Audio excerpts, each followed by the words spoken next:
We focus on history,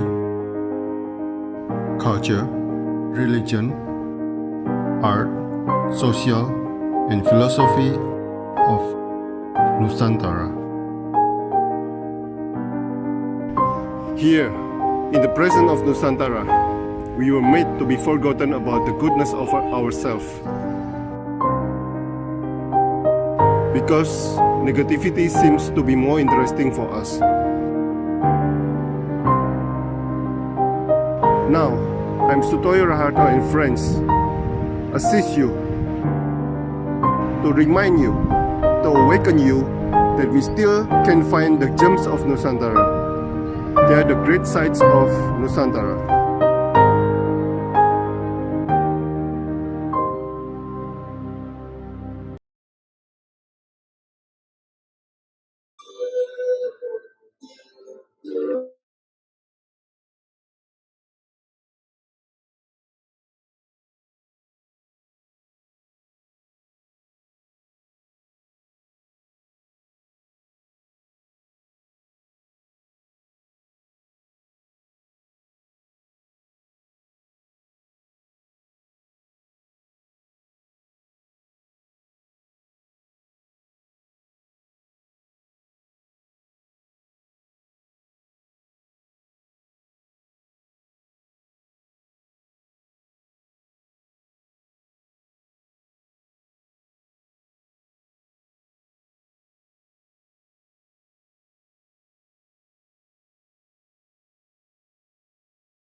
Selamat pagi Mbak Asli. Selamat pagi. Di Jogja Mbak? Iya. Oke. Di Jogja. Memang asli? Saya aslinya Temanggung. Oh, Temanggung mana? Parakan Pak. Oke. Iya. Wah, Parakan menghasilkan banyak penari juga ya? Iya. Sebentar saya minta teman-teman masuk.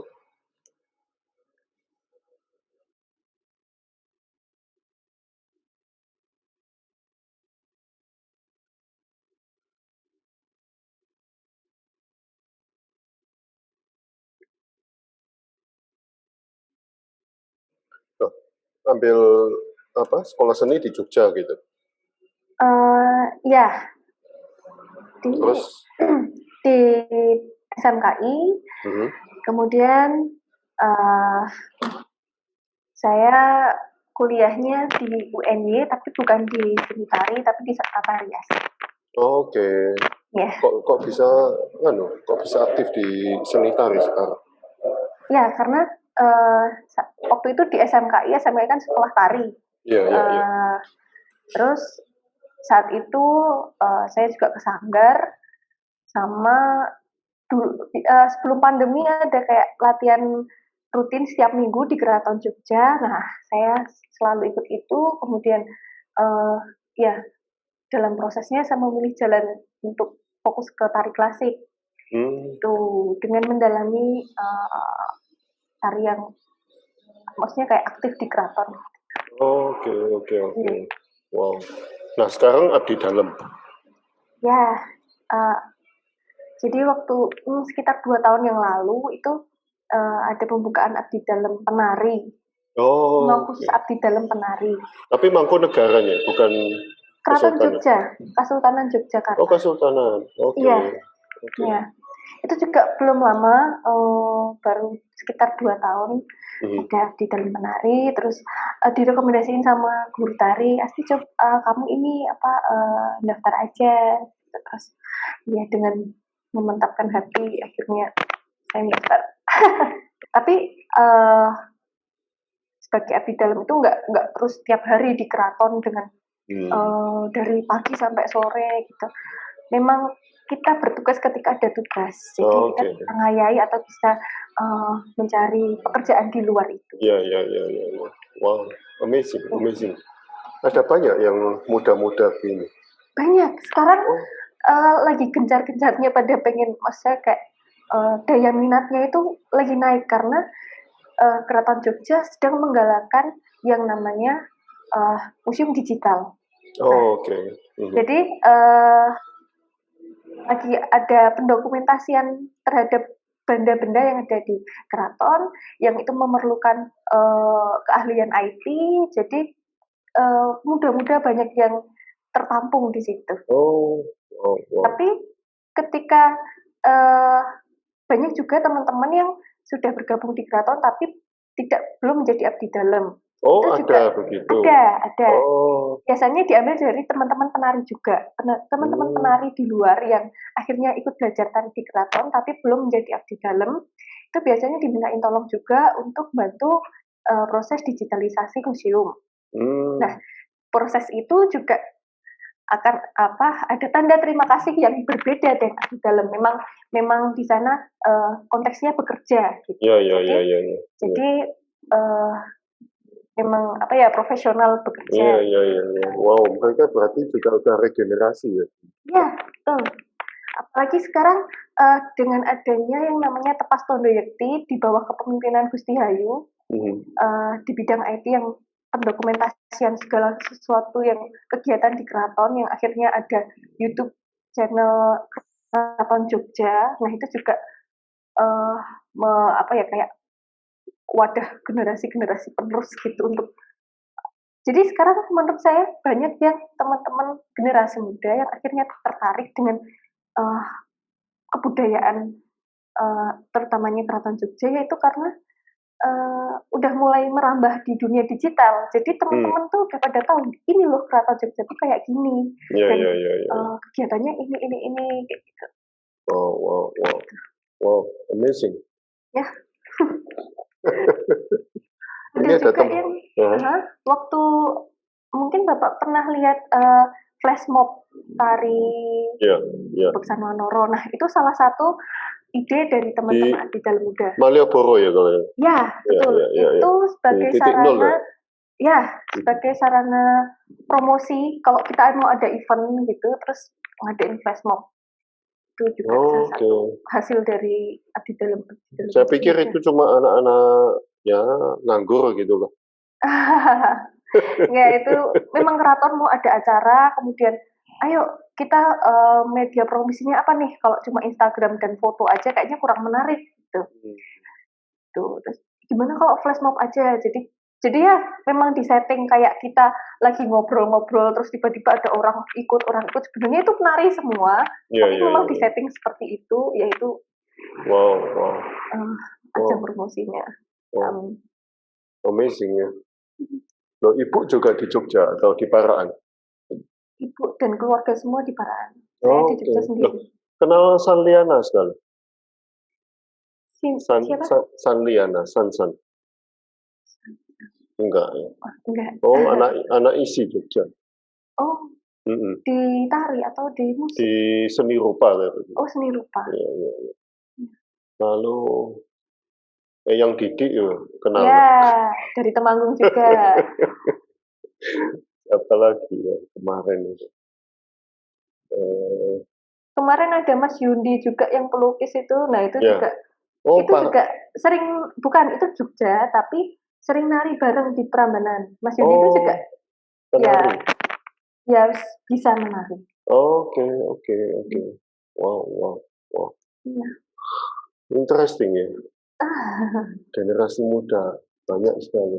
Ya. Kan kalau di publik kan ya pada pesimis ada penerusnya, tapi ternyata saya kemarin wawancara ini ahli gamelan tapi yang dari Amerika. Ya. Wah, beliau sangat-sangat yang ngomong jangan membanggakan kita bule-bule gitu. Tapi harus membanggakan anak-anak muda di Indonesia banyak sekali yang main gamelan.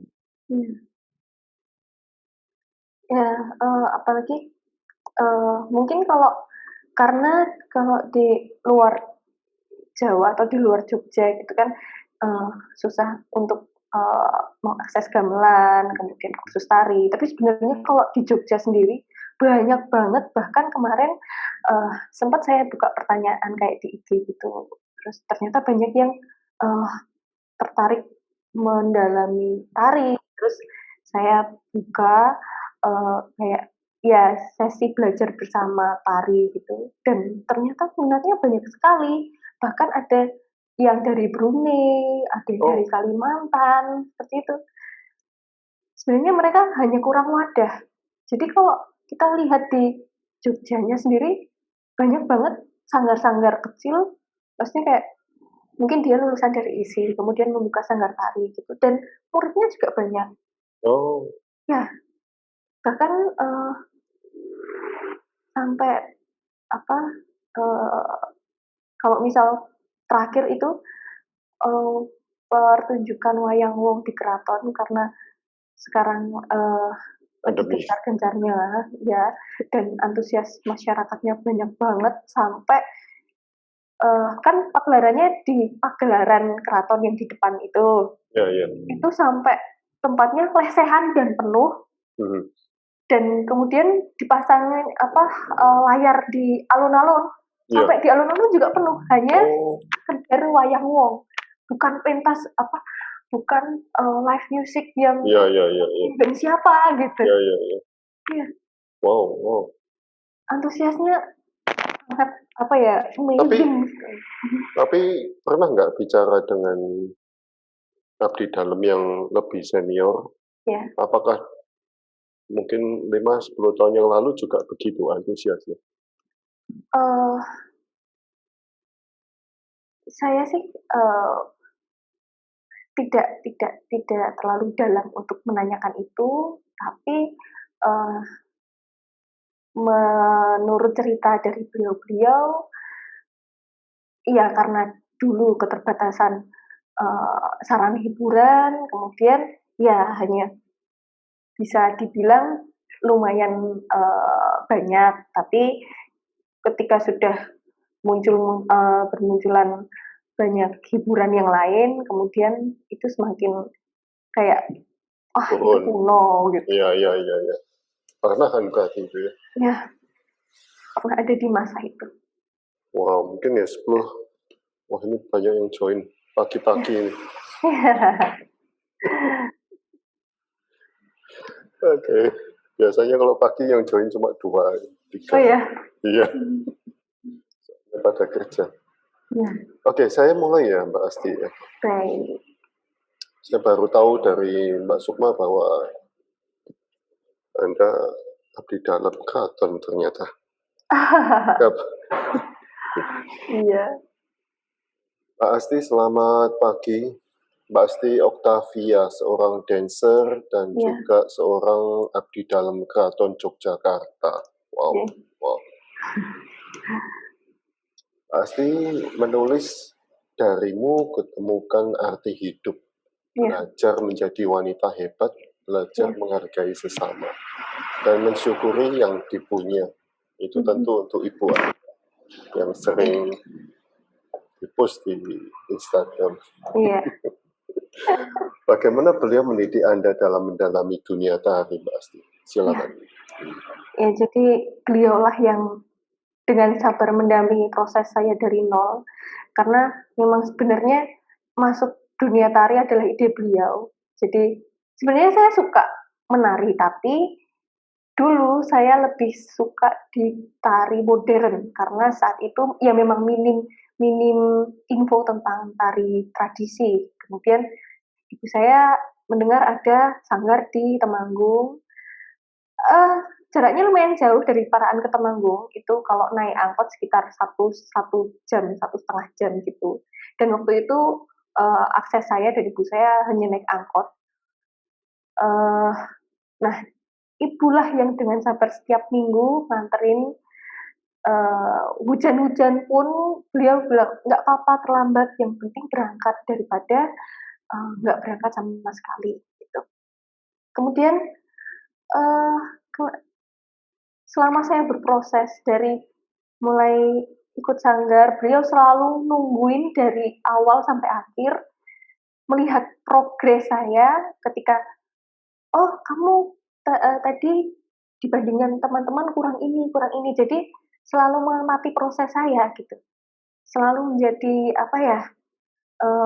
pengamat saya gitu. Sampai di detik ini ketika saya ada pentas pasti ibu datang dari Temanggung. Selalu. Wow. Ya.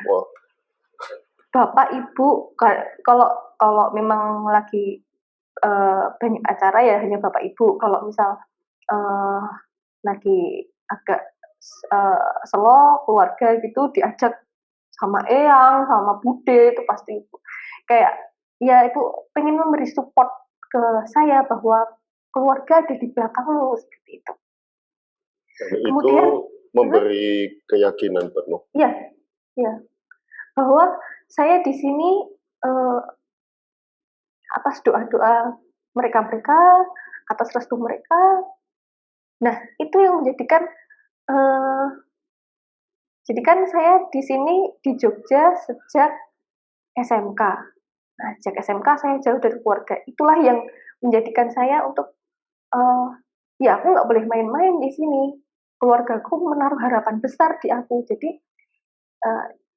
di sini saya memilih istilahnya pilihan ada di tangan saya. Saya mau serius belajar atau mau senang-senang kayak teman-teman yang lain. Saya kan di dunia seni kan sangat bebas. Jadi kita mau ngapain aja tuh terbuka lebar gitu. Harus bebas tuh, kalau enggak gimana mengekspresikan. Nah, ya itu dia. Terus beliau juga yang selalu ada ketika saya jatuh, ketika saya kecewa gitu, pasti beliau menguatkan bahwa nggak apa-apa, semua orang punya rezekinya masing-masing, semua orang punya jalan dan kesempatannya masing-masing. Ketika ini kamu belum mampu, ya berarti memang Tuhan menilai kamu belum mampu, kamu harus belajar lagi, kamu harus lebih giat lagi, supaya suatu hari Tuhan mengizinkan kamu untuk ada di titik itu. Dan ini saya sebut sebagai hasil dari doa ibu, karena sejak kecil saya pengen jadi pramugari. Biar apa sih? Biar kita keliling dunia gratis gitu. Terus, banyak itu. Iya ya. Itu saya punya teman penari presiden. Dulu beliau pengen jadi pramugari, akhirnya jadi penari presiden. Iya. Ya itu. Terus sama ibu, nggak usah jadi pramugari, udah kamu fokus aja di nari. Kalau kamu serius dan kamu berhasil, insya Allah kamu bisa keliling dunia dengan tari.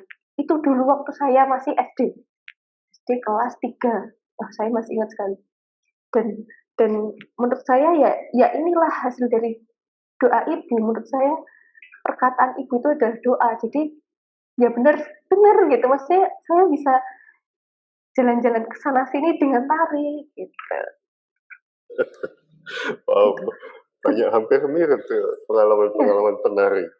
Iya, karena anak kecil kan taunya, wah pramugari bisa keliling dunia, jadi hanya pramugari gitu. Ya, oke. Waktu jatuh itu saat kapan? Lomba atau saat nggak lolos seleksi atau bagaimana? Ya, banyak ya. Misalkan waktu itu waktu SMK ada SMK ditunjuk oleh dinas untuk mewakili ke China. Nah, waktu itu yang berangkat hanya 5 orang. Terus sebenarnya itu bukan jatuh sih, tapi kayak ya ada sosok ibu di sini. Jadi saya cerita sama ibu, wah seneng ya mereka bisa ke Cina gitu, karena waktu itu angkatan saya yang ikut hanya 1 orang dan cowok gitu. Wah beruntung banget ya dia gitu. Nggak apa-apa, mungkin memang lagi rezekinya dia. Kalau memang rezeki kamu pasti nggak akan kemana-mana, pasti akan ke kamu. Yang penting kamu fokus aja, fokus apa yang bisa kamu lakukan untuk meningkatkan kualitas diri kamu, seperti itu. Dan keajaiban pun terjadi. Jadi keberangkatan di Cina atau event di Cina itu diundur Kemudian dari pihak Cina meminta tambahan 5 orang. Dan akhirnya saya ikut di situ. Kayak, ibu, gitu kayak, wah, bener. Maksudnya, ketika nggak, apa ya disyukuri aja ketika saya sedang ada di titik harus belajar, ya saya harus belajar. Karena semua orang punya prosesnya masing-masing. Mungkin teman saya yang dia dipilih pertama untuk ke China, mungkin dia mau berproses lebih lama dari saya, seperti itu. Ibu yang mengajarkan kayak gitu. Kemudian ada lagi ketika dari keluarga sendiri, kayak Pak D waktu itu bilang ke anaknya, "Udah kamu jangan nari, jangan ikut nari, nanti kamu dilihat banyak orang," gitu. Ya, terus sama ibu, "Udah nggak apa-apa, kan kamu narinya nari Jawa, maksudnya kita niatnya baik, nguri-nguri budaya, dan yang namanya budaya itu nggak bisa disamakan dengan, oh ini saru, ini itu kan nggak bisa gitu. Ya budaya memang dari dulu seperti ini adanya, dan ketika kamu menjalankannya dengan ikhlas dan selalu berorientasi untuk hal-hal yang positif, pasti suatu hari kamu akan sukses." Seperti itu, Ibu. Itu. Kemudian ada lagi ketika kemarin ada kesempatan, jadi kan di keraton saat peringatan Jumenengan Dalem atau naik tahta raja, biasanya kan ada tari yang ditampilkan di namanya Bangsal Kencono. Jadi Bangsal Kencono itu memang khusus untuk penari bedoyo. Jadi tarian lain nggak boleh di sana. Istilahnya kayak tempat paling sakral di keraton. Nah, dan penarinya pun nggak boleh yang sembarangan. Maksudnya satu, mereka yang belum menikah. Kemudian yang memang benar-benar bersih seperti itu. Nah, ada syaratnya kayak 3 hari sebelumnya melakukan puasa mutih atau makan makanan yang tidak berasa gitu. Nah, di tengah-tengah puasa saya sakit. Akhirnya tidak dibolehin buat tampil di Bangsa Kencono dan digantikan oleh orang lain. Di situ rasanya kayak, ya ampun, ini kesempatan, karena kalau nggak yang belum menikah, ya keturunan raja. Maksudnya saya nggak ada darah keturunan raja, jadi kesempatan saya hanyalah ketika penari itu belum menikah, seperti itu. Wah, itu rasanya kayak hancur sekali hatinya. Terus sama ibu, nggak apa-apa, memang Tuhan belum mengizinkan. Siapa tahu kalau misal kamu memaksakan diri malah ada apa-apa waktu pentas, atau kamu pingsan atau apa, kan kita nggak tahu. Mungkin ini memang jalan Tuhan untuk menghindarkan kamu dari sesuatu hal seperti itu. Yang akhirnya saya oh iya, memunculkan rasa syukur. Terima kasih saya sudah diingatkan, terima kasih saya sudah diberi jalan ini. Ya, semua ibu mengajarkan untuk diambil positifnya seperti itu. Dan akhirnya nggak pentas? Enggak. Oke. Wow. Mungkin ya memang kondisi lagi nggak fit. Mungkin kalau dipaksakan akan mungkin pingsan dan mengacaukan semuanya kan bisa jadi. Ya, mungkin pengangkatan ratu.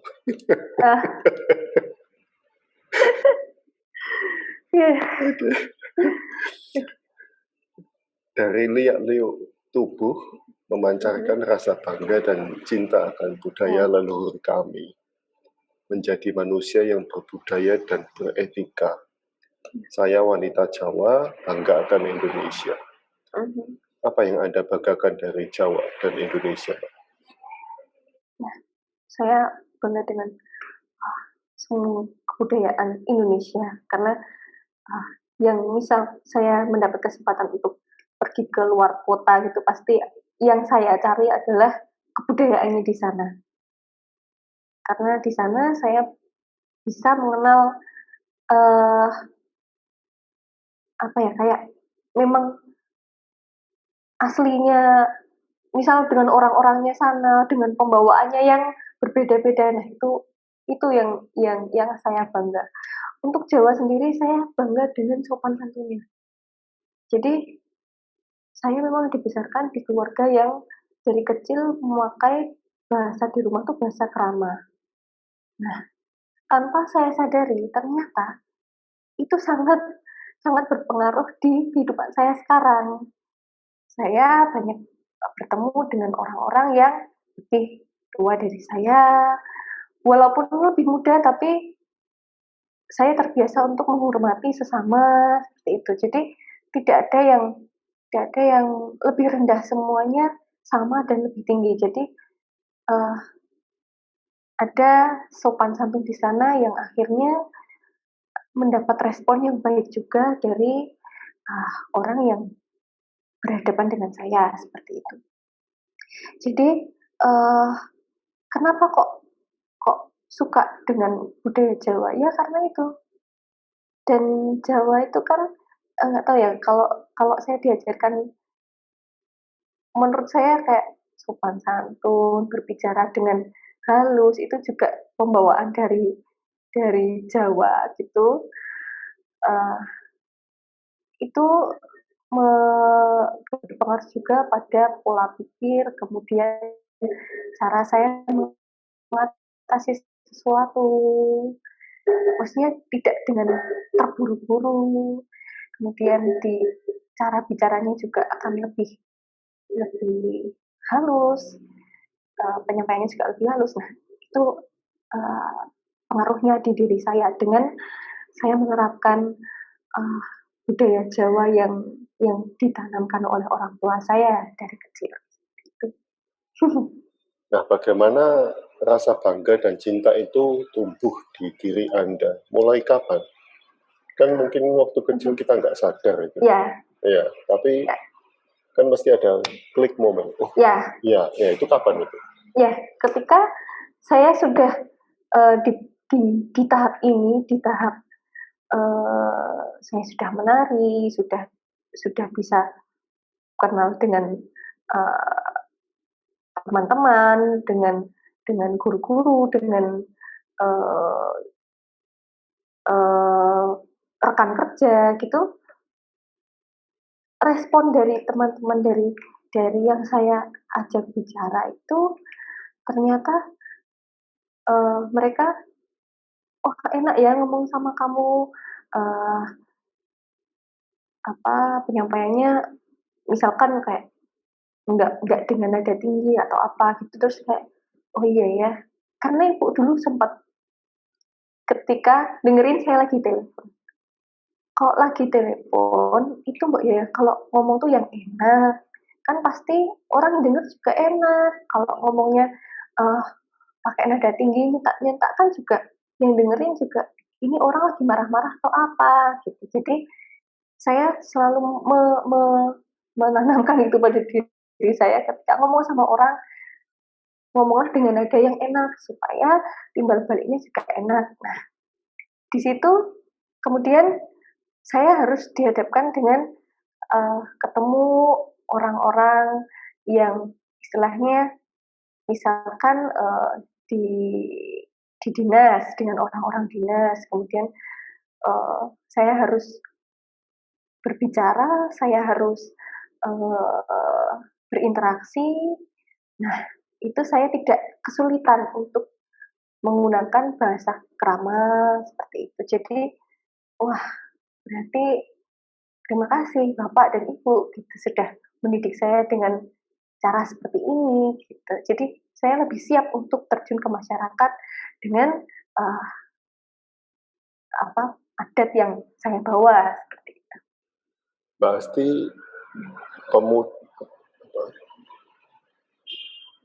generasi muda seperti Anda yang berbahasa krama masih banyak. Kalau di lingkungan saya masih banyak. Masih karena banyak. Wow. Ya, yang pertama lagi-lagi di lingkungan keraton. Di lingkungan keraton itu mau bicara dengan yang lebih muda, lebih tua pasti itu dengan bahasa krama. Jadi sudah menjadi keseharian kami ketika di keraton menggunakan bahasa krama. Kemudian kalau ya itu, maksudnya lingkungan-lingkungan yang mereka di dunia tari itu masih familiar dengan bahasa krama. Tapi kita keluar dari tari ya beberapa ada. Wow, wow, wow, wow. Kalau di sekolah waktu itu banyak. Kalau di sekolah, di SMKI beberapa ada, ya memang yang menurut saya kalau ya dari ini ya, biasanya dari faktor keluarga. Kalau keluarga, ya kalau keluarga udah menanamkan itu dari kecil ya pasti akan lancar gitu. Oke. Dan kramanya Temanggung dan Jogja enggak beda? Ada beberapa kata yang beda, tapi setidaknya mirip. Jadi, tapi kalau di Jogja kayak ada yang lebih kromo lagi gitu. Apalagi di bahasa di keraton itu ada namanya bahasa Bagongan. Bahasa Bagongan itu memang bahasa krama yang khusus di kalangan abdi dalem. Seperti penyebutan meniro, pekeniro. Meniro itu saya, pekeniro Anda, seperti itu. Jadi lebih satu tingkat lebih halus lagi. Dan Anda menggunakan itu? Ya, ketika di keraton. Anda menulis hidup mengharuskan saya menjadi saya. Ya. Apa artinya ini, Pak Asti? Ya. Itu saya dapatkan ketika saya akhirnya harus ke Jogja di usia waktu itu 16 tahun. Jauh dari keluarga, kemudian saya harus berproses sendiri di sini. Maksudnya, apapun keputusan yang ada di depan, pasti yang pertama membuat keputusan adalah saya. Ketika komunikasi dengan orang tua ada jarak dan ada waktu, jadi saya harus memutuskan semuanya itu sendiri gitu. Dan dihadapkan dengan bermacam-macam konflik karena istilahnya saya seperti membangun rumah tangga sendiri di sini. Saya harus mikir makan, saya harus mikir kebutuhan sehari-hari seperti itu. Nah, ketika saya berproses, pasti ada yang namanya jatuh bangun, proses lagi. Pasti saya juga punya istilahnya kayak apa ya, idola. Wah, saya pengen jadi seperti beliau. Tapi ketika saya berproses itu meniru cara beliau, pasti saya hanya akan dicap, oh, Asti yang mau jadi kayak ini. Seperti itu. Tapi ketika saya berproses dengan cara saya, ya apapun keputusan yang saya ambil, pasti itu semua mengandung konsekuensi. Dan konsekuensi itu mau nggak mau harus saya terima karena saya mengambil jalan itu. Nah, dengan itu saya bisa belajar, saya bisa mengambil istilahnya apa ya, mengambil pembelajaran dari proses itu yang nantinya perjalanan itu saya apa ya, saya lakukan sendiri dengan cara saya. Makanya saya menjadi saya, bukan saya menjadi orang lain. Saya harus berproses dengan cara saya. Ketika saya sukses, saya punya rentetan peristiwa yang nggak terlupakan nih gitu. Dan menurut saya ketika saya menggunakan cara saya dan sukses menggunakan cara saya, itu akan lebih apa ya, lebih mengena gitu. Tapi ya memang pembelajaran didapat dari mana aja. Misalkan dari cerita ibu, cerita bapak. Oh, ibu tuh kalau dulu memulai ini, tapi kok ada kendala ini. Oh, berarti saya jangan memilih jalan ini, saya memilih jalan yang lain, saya coba yang lain, seperti itu. Jadi, ada pandangan, tapi keputusan ada di saya. Saya mau jadi seperti apa, yaitu keputusan saya. Seperti itu. Jadi, jalan yang saya ambil hari ini, itu saya yakin bahwa ya saya mantap, ini keputusan saya. Apapun yang ada di depan saya, ya itu sudah menjadi risiko saya. Gitu. Idola Mbak Asti siapa waktu itu? Kalau untuk di tari, ada salah satu guru saya, namanya Ibu Teresia Suharti, udah sepuh, udah sekitar 70 tahun, tapi masih menari, dan wawasan beliau, nah yang saya pengen terapkan dalam diri saya adalah wawasan tarinya. Jadi ketika badan ini udah nggak mampu untuk bergerak, kita masih punya ilmu yang bisa dibagikan. Jadi nggak selesai berkesenian dengan menari, tapi juga berbagi pengalaman tari, berbagi wawasan tari, seperti itu. Iya. Wow. Luar biasa. Gurunya di Temanggung waktu itu? Di Jogja. Oh, di Jogja. Kalau di Temanggung, karena Temanggung bukan kota kebudayaan, jadi minim kegiatan budaya di sana. Nah, baru saya merasakan budaya itu dekat dengan saya ya ketika di Jogja. Bagaimana Anda mengalahkan diri sendiri di depan para abdi dalam pertama kali Anda pentas di keraton? Ya. Apakah bagaimana, Mbak? Saya bisa bayangin waktu lihat video Anda menari sendirian. Nah, itu dia yang kayak menjadi pembelajaran berharga sekali bagi saya, karena itu pun juga ada ceritanya. Waktu mau pemilihan siapa yang menari pun tuh juga kita diseleksi. Kemudian biasanya nari berbanyak, harus dipilih satu. Itu rasanya, wow, beban banget ya, kayak suatu beban gitu. Dan itu baru diputuskan siapa yang menarikan tuh H-3. Padahal tariannya termasuk berat, karena menurut saya gini, itu kan namanya golek lambang sari.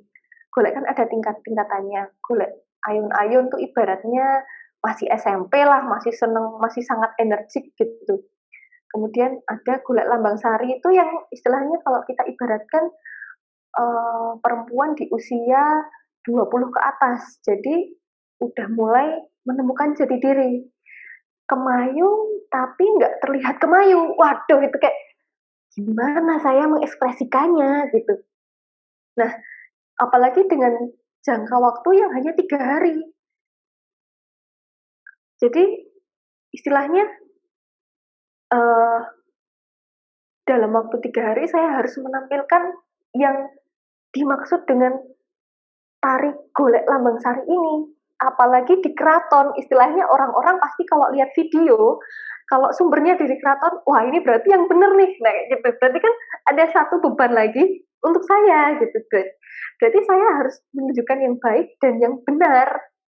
Karena suatu hari kalau ini akan ada di YouTube, jejak digital saya tidak akan pernah hilang, seperti itu. Kemudian di situ saya membangun kepercayaan diri seperti ini. Saya sudah dipilih, berarti saya dianggap sudah mampu. Nah, tugas saya adalah bagaimana saya dianggap layak untuk dijadikan peraga tari golek lambang sari. Nah, akhirnya selama 3 hari sebelum pentas itu, saya pasti mendatangi Bu Harti itu, guru saya itu. Bu, ini gimana sih Bu? Bu, ini cara mencari rasanya seperti apa? Karena menari itu kita bermain rasa yang kita ungkapkan, diharapkan orang itu juga, penonton itu juga bisa merasakan apa yang kita ungkapkan itu. Nah, Bu, ini rasanya harusnya gimana? Yang part ini gimana? Yang part ini gimana? Gitu. Sampai pentas jam pokoknya harus siap jam 7 malam, jam 5 itu saya juga masih di rumah Bu Harti. Bu, saya mau doanya Bu, maksudnya itu tadi, saya nanti akan jejak digital saya tidak akan pernah hilang gitu. Kemudian waktunya pentas. Jalan tuh kayak, ya ampun, ini aku sendirian nih, beneran nih, kayak gitu. Di depan tuh ada Kanjeng Pangeran Notonegoro Pangageng Ridho Mardowo. Kemudian ada guru-guru tari, kemudian ada memang pecinta-pecinta tari, dan direkam dan nanti akan istilahnya live streaming, semua mata tertuju padaku gitu. Kalau aku salah pun juga pasti istilahnya semuanya bakalan tahu gitu. Tapi di situ tarik nafas lagi, tenang. Aku sudah diberi kepercayaan, saya sudah berusaha prepare sebaik mungkin. Selama ini saya juga sudah belajar dengan Bu Harti, saya mengusahakan apa yang bisa dilakukan sebelum pentas gitu. Kalau dan waktunya pentas tiba itu kayak udah masalah prepare, istilahnya saya sudah mengusahakan yang terbaik. Sekarang giliran saya mengusahakan yang terbaik untuk menunjukkan hasil dari saya berproses gitu. Kemudian apapun yang terjadi, apapun yang keluar itu sudah menjadi jalan saya dan restu dari alam semesta, karena saya sudah mengusahakan yang terbaik dan saya pasti akan mengusahakan untuk menampilkan yang terbaik juga. Masalah hasil saya serahkan pada yang kuasa dan alam semesta, seperti itu. Terus melihat tanggapan, ya pasti ada yang namanya kritik dan saran, ya itu menjadikan pembelajaran lagi untuk saya, tapi setidaknya saya merasakan saya naik satu tingkat dalam proses ini, karena itu sangat-sangat menekan kayak jadi beban, tapi ketika beban yang teramat berat itu mampu saya kalahkan, berarti saya ibaratnya saya sudah naik satu level nih dalam kehidupan saya gitu. Karena saya termasuk orang yang mudah panik. Nah, ketika perfeksionis juga. Ya maksudnya saya punya tujuan, saya punya goal. Kalau bisa saya menampilkan yang terbaik. Tapi saya tidak bisa mematok terbaik yang seperti apa, tapi terbaik versi saya gitu. Dengan proses saya seperti itu. Waktu itu pertama kali menari di pendopo. Ya. Enggak, sebenarnya kalau menari di pendopo itu sering, apalagi di keraton. Kalau uyon-uyon adiluhung pasti di pendopo. Tapi kan selama ini paling enggak nari berdua yang beksan. Kalau enggak bersembilan bedoyo, kalau enggak serimpi berempat. Lah ini golek sendirian. Kayak semua mata tertuju padaku gitu, kayak aduh, gimana ini? Antara nanti sukses dan gagal total, istilahnya gitu. Mempertaruhkan dua itu. Jadi ya saya menekan diri saya untuk ayo kamu harus mempersiapkan yang sebisa mungkin versi kamu. Apa yang bisa dilakukan, apa yang kalau hari ini kebetulan ada waktu luang, ke Bu Harti latihan lagi seperti itu. Jadi mengusahakan semua yang terbaik gitu untuk hasil yang maksimal. Dan Bu Harti juga penari keraton. Ya, Bu Harti penari keraton. Oke. Beliau termasuk guru senior di sana dan beliau saya tertarik dengan beliau karena beliau istilahnya tidak pelit ilmu. Ketika kita hanya mengunjungi rumah beliau, nanti beliau cerita tentang pengalaman beliau, tentang buku-buku beliau. Nah, itu yang saya suka karena ya saya butuh itu, saya butuh sesuatu yang saya belum dapat. Kalau di keraton kan hanya menari. Nah, di luar itu saya, Bu, ini tarian menceritakan apa sih? Isinya apa sih? Jadi saya menari memang berlandaskan cerita dari tarian itu. Jadi semoga rasanya akan sampai kepada yang menonton gitu. Tapi ketika kita nari hanya sekedar menari, ya itu tidak akan berarti apa-apa karena kita nggak tahu gerakan ini maksudnya apa, di part ini lagi menceritakan apa gitu kan. Kalau hanya sekedar nari kan kayak hambar gitu, nggak ada isinya. Oke, oke.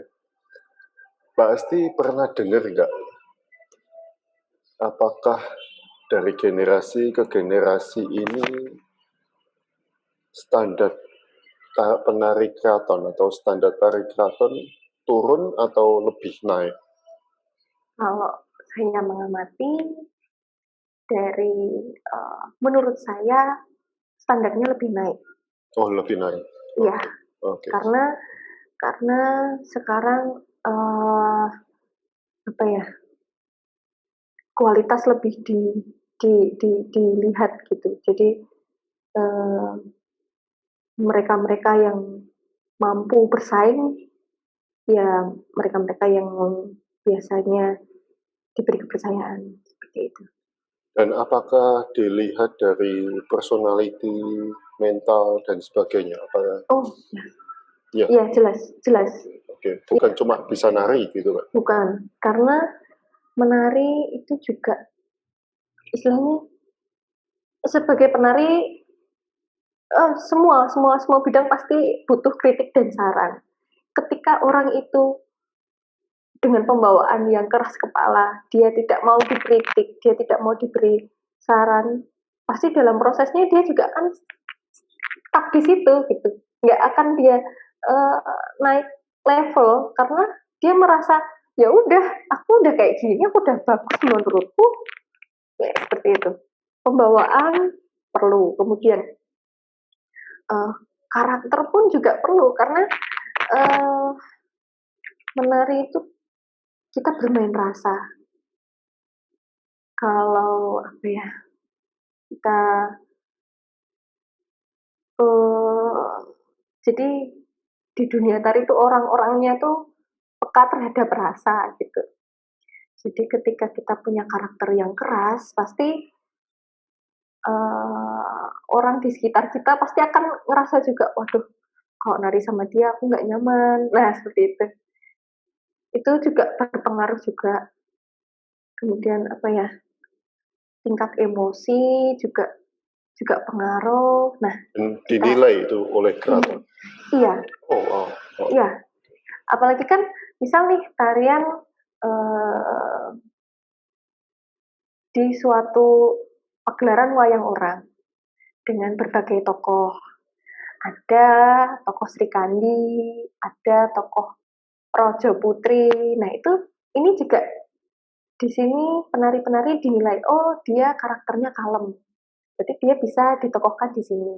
Oh, dia dari segi wajah aja udah cewek tapi maskulin. Oh, dia berarti cocok di Rojo Putri dan gerakannya lebih tegas daripada yang Sri Kandi yang lebih halus seperti itu. Itu juga di sisi positifnya beragam karakter orang tuh di situ. Biasa.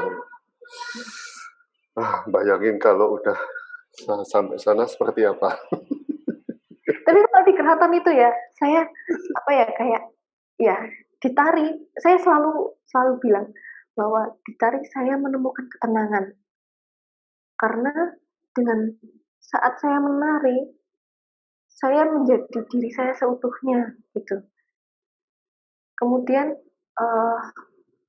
di saat itu, saat menari kan hening, hanya ada saya dan suara gamelan itu kayak merefleksi diri saya.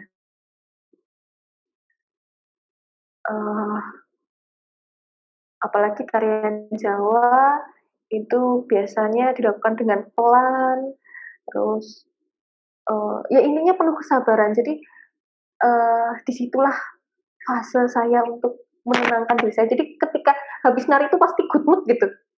walaupun lagi Ya. ada masalah gitu terus nari pasti kayak wah seneng ya gitu, pasti membangun good mood gitu kalau habis nari. Meditasi. Iya. Ya. Pasti bisa kasih saya lihat beberapa gerakan tarian karena saya riset tentang ini sebetulnya. Mudra-mudra di Buddhisme itu direfleksikan ke penari-penari keraton. Oke. Iya. Misalkan ada gerakan ngiting. Ini ngiting. Ya. Kemudian nyempurit. Nah, ini nyempurit. Kemudian ngeruji. Dan ada satu lagi ngepel. Itu. Kemudian ukel. Misal ini. Nah, gerak. Ini biasa kita sebut dengan Muryani Busono atau berdandan, memperindah busana. Ini kemudian kasihan. Yang sampai saat ini gerakan favorit saya adalah menyembah. Oke. Mengapa gerakan sembah hanya sekedar menyembah itu gerakan favorit? Karena ini atas hubungan dengan kita dan Tuhan, dan yang ke depan ini adalah kita dan sesama manusia. Jadi saya dengan Tuhan dan saya menghargai sesama manusia, dan di situ letak kayak fokus terdalam saya tuh di situ. Setiap memulai dan mengakhiri tarian kan pasti ada gerakan sembah. Di situ letak doa saya antara saya akan memulai dan terima kasih sudah melancarkan proses saya, kayak gitu. Jadi part terfavorit saya adalah nyembah. Wow. Trending saya. Artinya mudra-mudra itu di Borobudur ada semua mestinya. Iya, gerak-gerak mudra dan tribangga di relief-relief candi. Oke, ada satu lagi pertanyaan, tapi nggak saya masukin ke persiapan. Siap. Daun yang jatuh tidak pernah membenci angin. Iya. Apa itu? Aduh, saya malah menangis. Apa ya, kayak apapun yang terjadi pada diri saya, mau itu saya di atas, mau saya di bawah. Ketika saya di bawah, jangan selalu menyalahkan orang lain. Kita berkaca dulu pada diri kita. Apa yang salah pada diri kita? Sehingga menyebabkan orang lain atau lingkungan bersikap seperti itu pada saya, gitu. Ini adalah karma saya mungkin kan karena sebelumnya saya berbuat tidak adil dengan seseorang, atau saya menyakiti hati seseorang. Jadi misal saya terpuruk dan bersangkutan dengan orang lain, jangan langsung menyalahkan orang lain. Saya pasti akan menyalahkan diri saya dulu. Saya kenapa? Kok kayak gini tuh kenapa? Apakah saya kemarin menyakiti dia? Apakah saya kemarin melukai hatinya dia? Seperti itu. Jadi, apapun yang terjadi pada saya, pasti akan saya kembalikan dulu pada diri saya.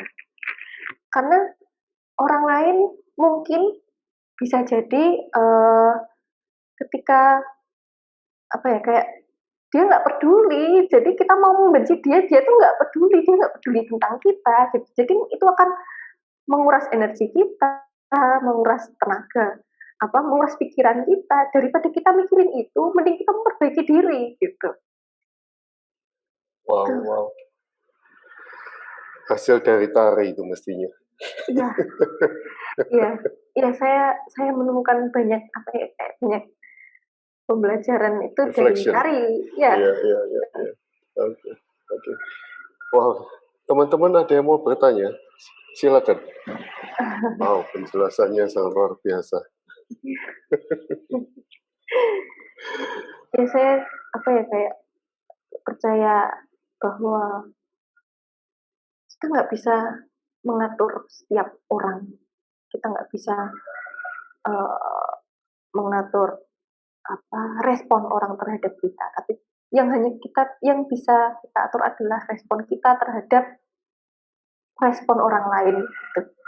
Reaksi kita terhadap respon orang lain. Jadi misalkan sekarang banyak nih yang pada DM, pasti fotomu di sini, pasti fotomu dipakai ini. Ya, terus saya lihat nih, ya selama foto itu masih dipergunakan dengan positif, di hal yang positif, ya saya nggak apa-apa. Karena saya nggak bisa nyetop satu-satu. Jangan pakai fotoku, kamu harus bayar dengan seperti itu, kan nggak bisa gitu. Sekarang orang ambil foto di Instagram, ada aplikasinya gitu. Jadi ya selama foto itu masih dipergunakan untuk hal-hal yang positif, untuk hal-hal yang bisa memotivasi, nggak masalah. Saya silahkan gitu. Jadi nggak bisa terus kita ngatur semua mulut orang-orang istilahnya gitu. Yang kita bisa kan, kita dikasih 2 tangan tidak untuk menutup semua mulut, tapi hanya bisa untuk menutup telinga kita masing-masing. Jadi kita bisa memilih mana yang memang harus kita dengar, mana yang nggak apa-apa, itu biasa dalam proses, itu pasti akan ada angin yang menerpa gitu. Semakin tinggi pohon pasti semakin besar angin yang menerpa gitu. Ini teman kita dari Medan ya, Pak Paul. Nggak bisa bertanya apa-apa, terkagum dengan non Astri yang cakep dan memahami sikap hidup dari tarian. Pak Paul. Oke, terima kasih Mbak Asri atas Mbak Asti atas waktunya. Thank you so much. Kita ketemu di Jogja ya. Ya, dengan senang hati. Mas. Kalau ke Jogja, monggo kabarin aja, mungkin kita bisa sharing-sharing. Saya ngefans sama fotografer Anda. Kenapa, Pak? Jepretannya ya mungkin karena spesial ya, karena di dalam keraton dan ya tariannya juga bagus, penarinya juga pas sekali gitu loh foto-fotonya. Ya, nah itu kadang ada yang temen yang tanya, pasti kamu kalau di foto gitu tuh, terus kamu sok minta bayaran nggak? Maksudnya kan kamu fotonya terus di-upload nih. Ya enggak lah, kan saya juga merasa diuntungkan, jadi saya punya dokumentasi, jadi ya nggak masalah. Maksudnya sekarang tuh ya benar, semua istilahnya perlu uang, tapi kan tidak semua harus makan dengan uang gitu. That's correct. Yeah. Nggak semuanya di value dengan duit. Betul. Dengan kayak gitu aja, aku juga diuntungkan dong. Aku punya foto, aku punya dokumentasi gitu. Sama-sama saling inilah dia juga punya kepentingan, saya juga punya kepentingan. Yang penting saya izin ketika mau share, dia mengizinkan ya, cukup. Gitu. Matur sembah nuhun katanya Mas Yoga ini. Iya. Nggak tahu Mas Yoga di mana ini. Oke, terima kasih Mbak Asti atas waktunya. Wow, amazing. Kita harus ketemu di Jogja. Iya, harus. Ya, saya tunggu kedatangannya di Jogja. Thank you. Oke, selamat pagi. Iya, selamat beraktivitas. Thank you. Terima kasih.